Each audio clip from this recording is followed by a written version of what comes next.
د نن ورځې تازه مهم بولند خبرونه. سلامونه.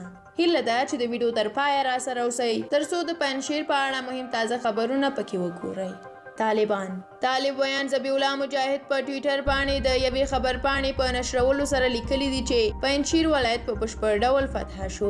د طالبانو له لوري په خپره شوې اعلامیې کې راغلي دي چې دغه ولایت هم د دوی له لوري نیول شوی او په دې توګه ټول هیواد د دوی په کنټرول کې دی. د طالبانو ویان ذبیح الله مجاهد په خپره کړې اعلامیې کې ویلي دي چې د پنجشیر ټولو وګړو ته د امنیت ډاډ ورکوي او په خبره یې له دوی سره به هیڅ ډول توپیري چلند نه کیږي. مجاهد زیاته کړه چې په پنجشیر کې د امتیاز غوښتونکو او یاغیانو له لوري جګړه روانه وه چې د پنجشیر شریف ولس یې برمته کړی و او اوس یې دوی له شره خلاص شول. ذبیح الله مجاهد پر خلکو غږ کړی دی چې ژر تر ژره د امنیت په موخه همکارۍ ورسره وکړي، سوله ییز ژوند ته راوګرځي او په ګډه له نورو افغانانو سره اوږه په اوږه د هیواد د جوړولو لپاره سره لاس په کار شي.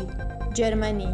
د جرمني لومړي وزیر انګلا میرکل ویلي دي چې افغانستان سره خپلې اړیکې ساتي او هغه نړیوالو سازمانونو سره مرسته کوي چې افغانستان کې د بشري مرستو برخه کې کار کوي.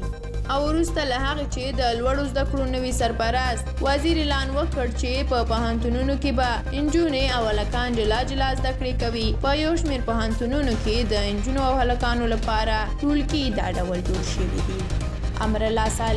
امرالله صالح خپلو ساتونکو ته ویلي دي که تسلیمیدم نو 2 مرمۍ مې وولئ. امرالله صالح دا خبره داسې مهال کوي چې طالبان ادعا کوي چې ټول پنجشیر باندې ولکۍ ټینګه کړي، خو تر اوسه بیا د امرالله صالح او احمد مسعود په اړه کره معلومات نشته. بسم الله محمدي.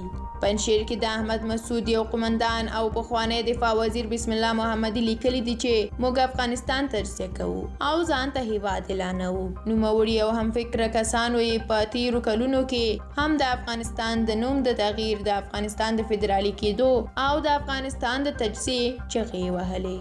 لیدونکو مننه چې د ویډیو تر پایه را سره وئ. که غواړئ زموږ نورې ویډیوګانې وګورئ نو سوله افغان یوټیوب چینل در سره سبسکرایب کړئ. تر بیا او بلې ویډیو الله مو مل شه.